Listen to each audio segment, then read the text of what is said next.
morning, everyone. I don't know whether you all can notice that I'm a bit nervous right now for two reasons. One is the panel that happened in the morning. It was really a power-packed panel. They've really set the bar very high, and as the moderator now, I have a responsibility to ensure. By no means I'm adding pressure to you all, but we have a standard to maintain now. The other reason is, I had some notes which I wanted to speak to set the context. Thanks to the MC, he stole everything. He said everything that I wanted to say. Now I'm really wondering now what do I say to kickstart the conversation. In any case, since my job is already half done and you all are aware of what the topic is, there is this general talk. I won't say whether it is a myth or a fact because that's what we're going to explore today, that the Tier 1 cities, the major cities are kind of getting saturated and companies are looking at other options. And equally, there is pressure from the other side. We can see almost every government is also pitching in. And then, is this true? If it is true, what are some of the facts? And let's discuss some points around that. So moving beyond metros and moving to Tier 2, Tier 3 cities is going to be the topic. And on this, just for a simple reason of bias, that Srikanth is one person who's been talking to me a lot yesterday, and I saw that he was very passionate about this topic of really going to Tier 2, Tier 3 cities, looking at talent availability, infrastructure, whatnot. So it's a very generic, open-ended question, Srikanth, I would like to put to you. What is your view, and not only view, if you also have any experience in working with these cities, would you like to share them with us? Sure. Thanks, Dinesh. Good morning, everyone. Srikanth here. I think that the topic, the saturation itself is very perceptive in nature. I think, some people feel very cozy, if they're actually all in the same city. We're getting the talent pool. It's all hunky-dory. I have a startup. I can get a pool of talented resources. So I'm very, very, very cozy. At the same time, few people also feel that they are claustrophobic, like, too much of traffic, too much of people around me and all. So I think it's very perceptive when you talk about saturation, especially if you're sitting in office and thinking about it. But once you step out of the office, think about the sustainability of the cities, right? I think our previous panel has set us a very good segue into this conversation. Think about your cities, every major city has a major problem. I think, you have a traffic problem, you have a air quality index problem, you have a water problem.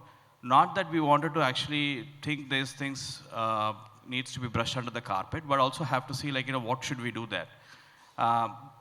Personally, I worked in Chennai, Bangalore, and Hyderabad, and 3 other metros in America. So I couldn't get an opportunity to work in a Tier 2 and Tier 3 city. So when this topic came to me, and I was thinking that, let me put this question to myself and see, whether I'll be able to comfortably move to a Tier 2 or a Tier 3 city, whether I'll be able to take my team, whether I'll be able to take my company to a Tier 2, Tier 3. So I think the question itself actually provoked me a lot of thoughts around it, right? So there are good GCC policies. There is infrastructure that is getting created and everything. But how many of us have thought about Queen City? How many of us thought about Gift City? How many of us thought about Amravati? How many of us thought about Nagpur, Jaipur? Governments are actually creating a lot of plans about physical infrastructure. But the question when I spoke to a lot of people yesterday night in the dinner is, okay, what about the social infrastructure, right? If I'm trying to move, will I get the job for my wife? Will I get good schooling for my kids? Will I get good medical facilities over there? So I think there is a lot of social infrastructure that needs to be thought about. And I think the only point to conclude from my side is to see, it's not an easy answer, but I think there could be a good interlock between the government policies and also the private players, the office space creators, the companies to think about, and also tie with the social infrastructure creation companies, and start them as an interlock. Not just, okay, I just go create something, a layout, and wait for people to come in. There's a lot of trust factor that needs to bring in place, that let's all go together, and let's also make sure that it happens in phase-wise. It cannot happen just one go. And we don't have to move everything, right? I think just think about what we can do to ease up a little bit on the city's infrastructure and be selective in our operations. Yeah. Just something that you said triggered this question. You have worked in multiple cities within India, and all of them are kind of metro cities or Tier 1 cities. What is your opinion? Is this really true that these cities are getting exaggerated? A very short answer. I'm not expecting a Boolean answer, but a very Yeah, short I answer. think saturation, not with respect to the talent, not with respect to the cost, but on the physical infrastructure, definitely yes. I think we are saturated. Thank you. Now, okay, you said cost and infrastructure. Now that takes my attention to Sandeep, because I know that you are a greenfield person. You love greenfield projects, and when we are talking about setting up a new GCC, not that these are the only two primary factors that matter, but cost plays an important role. Talent availability plays another important role, and retention of talent plays an important role. We are already having challenges, in our existing GCCs. When we go to tier 2, tier 3 cities, and this is not a judgmental statement, more of an ignorant statement. I really don't know how these cities operate. What is your view, on these cities, on the availability of talent, infrastructure? There is a perceptive argument that the cost will be relatively less in these cities. Can you throw some light on this? So good morning, everyone. This side Sandeep Riktade. I head Amnil Operation and Supply Chain. We are in three geography: US, India, and Ireland. I take care of India and Ireland operation, and I technically support US. We are $3 billion company. I think the most important part, this tier 2 and tier 3 gives a lot of advantage considering the cost for setting up GCC center or setting up any greenfield manufacturing. Obviously, cost is one of the driver where we can say that the capital cost setting up the facility or office is pretty low compared to the metro cities.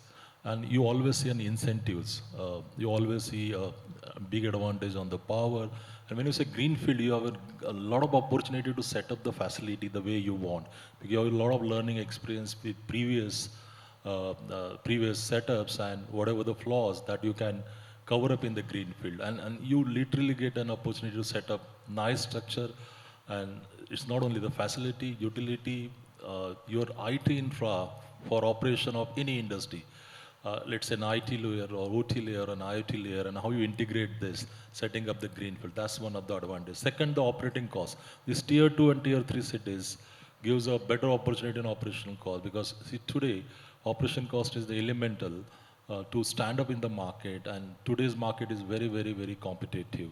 And particularly, I'm coming from pharma. See, everyone is aiming for the US, and the margin used to be 40, 50, 60%. Now margin flat to the 20%. So setting up the facility, running it with the talent and kind of regulation we need to maintain. So operation cost is pretty, pretty important to be competitive in the market.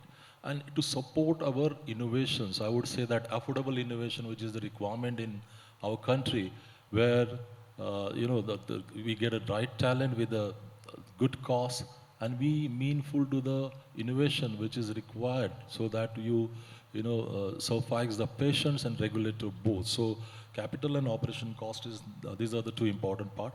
Second element is that tier 2 cities gives you an advantage of getting emerging talents. I would say these are the fresh talent. These are unique, loyal talent, I would say too, because kind of ecosystem, this tier 2 and tier 3, there are a lot of universities are in and around. And one of the panel discussion we talk about academia and industry, that collaboration and that talk, that reverse integration has to happen. Like what is to be taught in the university, whether it is a graduate, whether it is a postgraduate, and how it linked to the industry. When someone coming from the academia, when it goes to the industry, what kind of knowledge they should have. So that correlation is very, very important. But I would trace that, and I've been done this, like set up an academy within your organization. Let's say I'm coming from pharma, so we set up a digital academy, we set up an injectable academy, we set up an engineering academy, or we set up a specialized drug device academy where you get a 20, 30, 50 people, smart people from the top university within that tier 2 and tier 3 city. This helps us to attract the emerging talents. It helps you for sustenance that so your attrition rate has been very, very decline. You also give a message to the society that we are getting a good talent locally, we are nurturing them, and we are making sure that their family is set up in that city. So that whole ecosystems take care. I think it's a great advantage to be in a tier 2 to set up a greenfield and give a larger message to the society that we are doing for it. Thank you. again, a point that Sandeep made on talent now takes my attention towards Pooja, because I know that talent management is one of your passionate subjects. Again, keeping the context, tier 2, tier 3 cities. When it comes to talent availability, now talent availability is one aspect. Availability of skilled talent is another aspect. And again, availability of infrastructure. When I say infrastructure, I'm not just talking about the availability of office infrastructure, but also the public infrastructure, the ecosystem. Again, I'm keeping the question open-ended, and I'm bringing in two elements here. One is the availability of skilled talent and the availability of infrastructure. And with your passion on talent management and your experience with tier 2, tier 3 cities, what would you like to tell us? Well, thank you. I'm Pooja. I head Teva India. We have already presence in 5 different states in the country. So we are leveraging the tier 2, tier 3 city in a massive way. And I feel, when it comes to talent, obviously that remains the moot consideration to explore a tier 2 or a tier 3 city. But the way I see it is, then often we hear an argument to say that is it a trade-off between lower labor arbitrage or labor cost and lower rentals compared to the metro cities.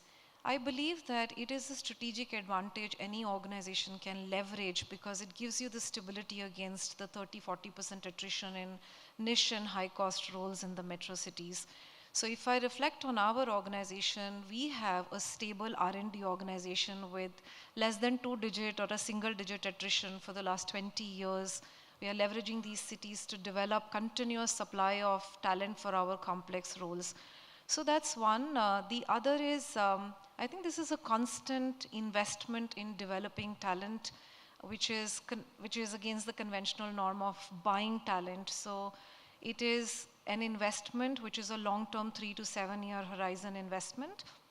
It's also interesting to see how the state governments are in a very federated way coming forward to help the organizations sign up for these academia programs or do the internship programs. This gives you a little bit of head start to your requirements, by starting early and seeding that skill fresh into the college students. So considering all of that, I think tier 2, tier 3 cities can actually give you the strategic advantage of giving you stable supply of talent, and at the same time can become the execution hub. And if you were to kind of flex the model a little bit to say, how do you cross-pollinate the cultural elements and the elements of, the hub and spoke model, your operating model can become this winning composition or winning structural composition for you to say your execution arm sits in the tier 2, tier 3 cities, and your complex and more customer-facing roles sit in the metro cities. So I would say it is a fine balance, and we are leveraging from it. Thank you. Great. Thank you, Pooja. Nagalakshmi, obviously you know that next I'm going to look at you, right? And my apologies, I'm coming to you last. I kept the best for the last.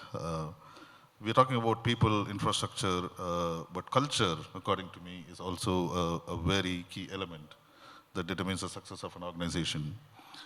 And if I have to talk for myself, this is something that we at least suffer in our organization, to maintain the organization culture across geographies, because I don't think I need to speak about the cultural differences when it comes to geographies to this audience. I mean, they would know it much better than me. And India being, again, one of the most secular countries, culture differentiates us not only from state to state, city to city, maybe even locality to locality. We are quite diverse. Now, I want to bring in an element of culture here, and then already we are a global organization, and then we are talking about now taking our organizations to new cities. What would be your experience, advice, comment, whatever, on how do we address this important challenge if you are expanding our GCCs to these cities? Yeah, absolutely. It's an important challenge. Did I surprise you with this question? Oh, no. Okay. I think it's a very relevant question, very important challenge, as you said.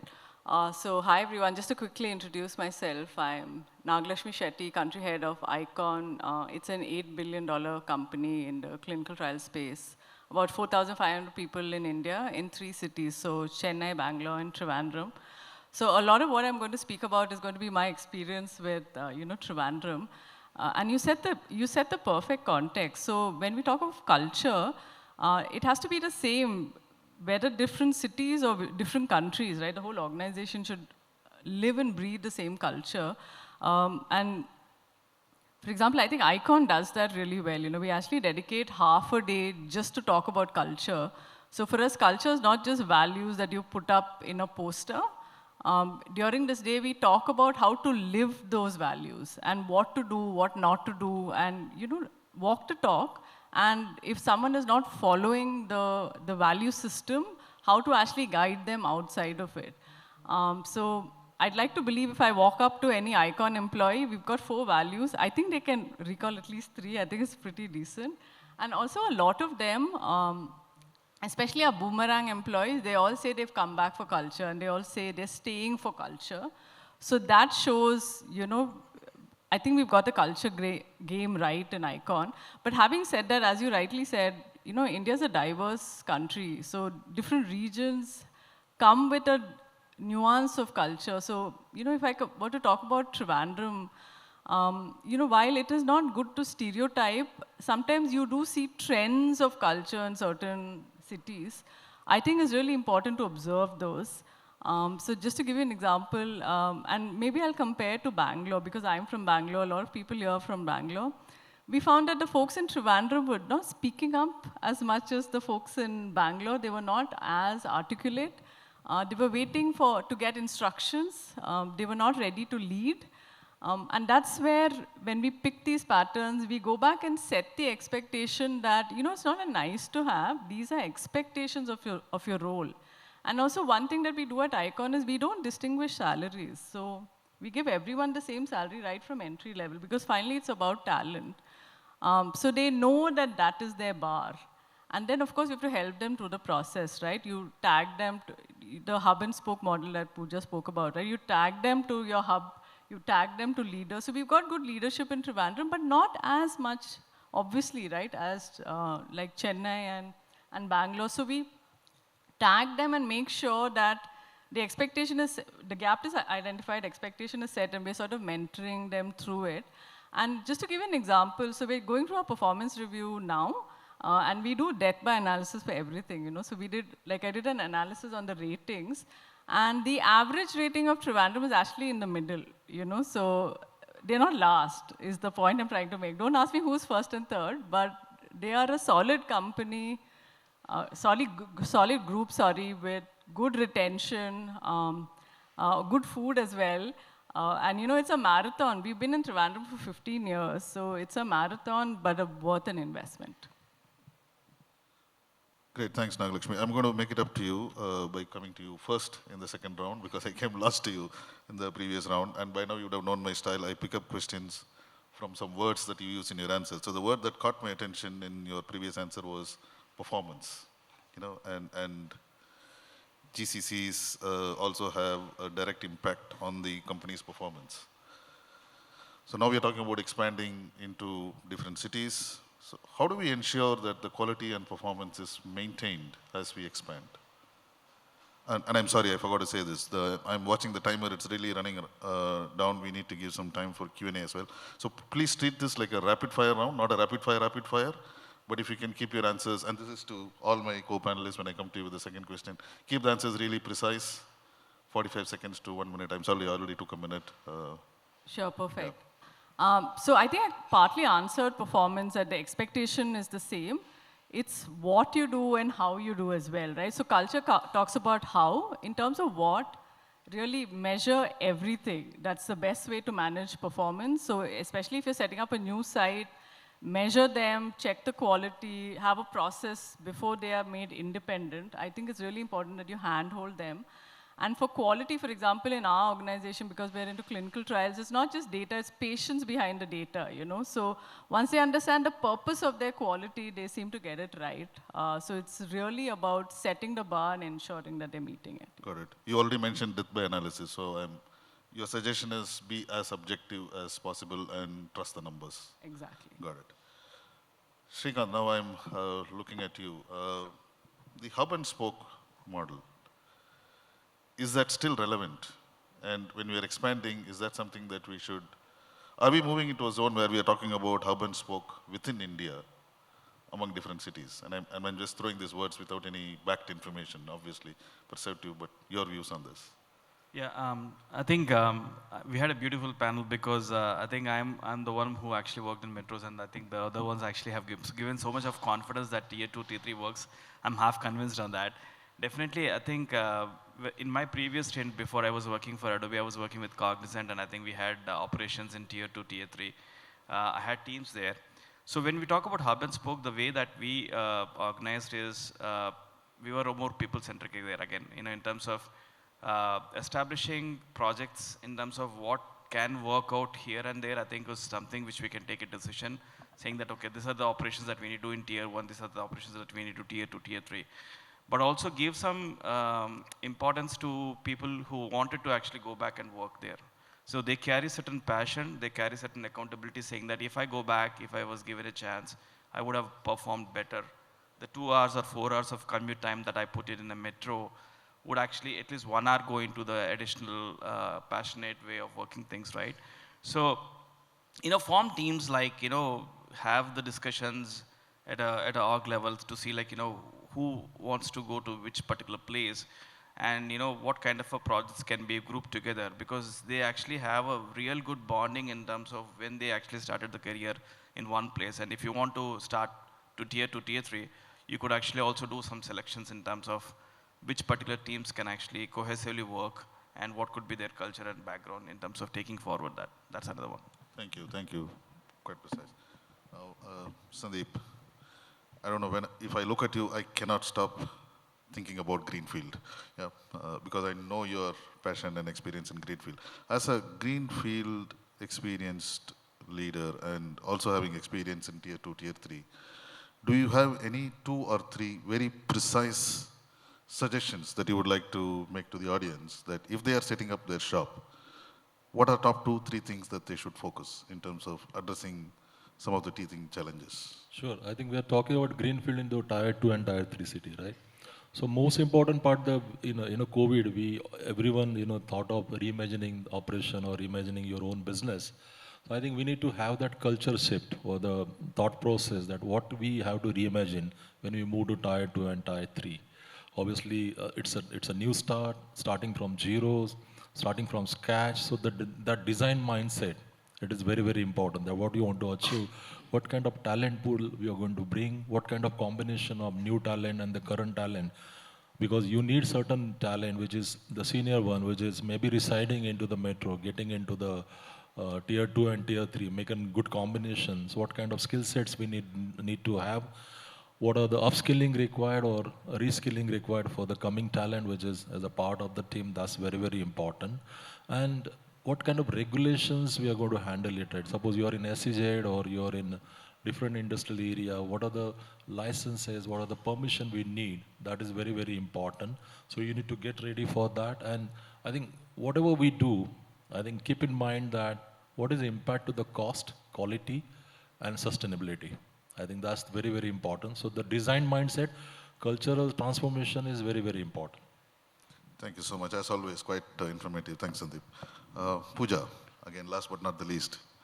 And I'm going to keep it in the talent space again. Arguably, and this is not a statement that I'm making, arguably what I'm hearing is there is a scarcity of talent in tier 2, tier 3 cities.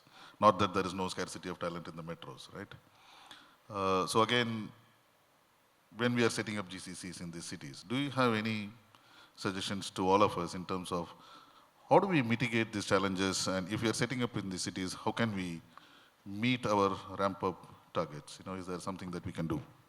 Well, scarcity of talent is real, and but we spoke yesterday, Pancham spoke about it to say 60 to 70% of our young talent now is coming off colleges and STEM courses. What we really need is a bridge program and the state governments to come forward to help the corporates, create these skilled laboratories or like sandboxes for talent to become ready or future ready. So talent is there. There is also COVID, somebody spoke about COVID earlier today to say we saw a humongous reverse drain of talent going back into the tier 2 and tier 3 cities. Shrikant spoke about the social fabric of the city, of the state. That also has to be equally evaluated. So beyond just looking at these massive IT parks or looking at the last mile connectivity, looking at ease of commute, we also need to evaluate stable utility supplies, electricity, stable fiber optics, so that the remote and hybrid working can also be promoted. So I think it's a combination of different things. How do you encourage people to stay in these tier 2, tier 3 cities? How do you create a bridge between what are real skills that are required to become employable? And how do you leverage the state policies or incentives to encourage people to continuously stay in these tier 2, tier 3 cities? So build those programs. We are currently talking to the government of Kochi and the information minister, and we are evaluating Kochi as our next. We are evaluating, but we are already forward thinking to say, are there programs that we can work with the universities and partner with their academia programs to get a head start into our requirements in 2027. So that's the kind of planning you require to kind of arrest some of what you want and address that through structured programs. Super. Dinesh, if I can add one point, Sure. Shrikant. I think on the talent part, and also I think this part, the hub and spoke, what I feel is when we actually have hub and spoke, tier 1 and then the same company having tier 2, what really works out well is if we allow employees to go and spend some time with each other, the tier 1 employees going to tier 2, tier 3, whatever you want to do hackathons, you want to do some planning events, have these people travel to there, and also make sure that the tier 2, 3 people also come back to here, spend a week, understand the pace and working culture in the larger cities. Like, if you talk about, hey, we have niche talent, we have innovation, we have IP here, what does it mean for tier 2, tier 3, and how they can inculcate this back to there. So this kind of an exchange would also make sure that, both of the teams understand each other, and also they're getting on par. I think that usually somewhere, misses out because we'll think about travel budget and all. But I think that plays a very important role for them to actually trust each other. They're seeing in person. At the same time, they're also seeing what is there on the other side of the cities. Yeah. Got it. Thank you. Going back to Pooja, just to summarize. So what I hear is, looks like we already have the ingredients in terms of policies, procedures, practices, but we need to tweak it a little bit to these cities, and then we need to be a little more proactive in building this. So as I put it across, it is better to invest in a bridge program with a university, arrest them young, instead of paying the premium of 30-40% in a metro. So it's a choice you make. Got it. Because the attrition numbers take care of the investment that you make early on. So Campus engagements. And the other point that I liked was you said the partnership with government, and now with almost every government opening doors, I think that's possible. Okay, thank you all so much for helping me also to keep the time. We are still within time, and we have a few minutes left so that we can take some questions from audience if you have any.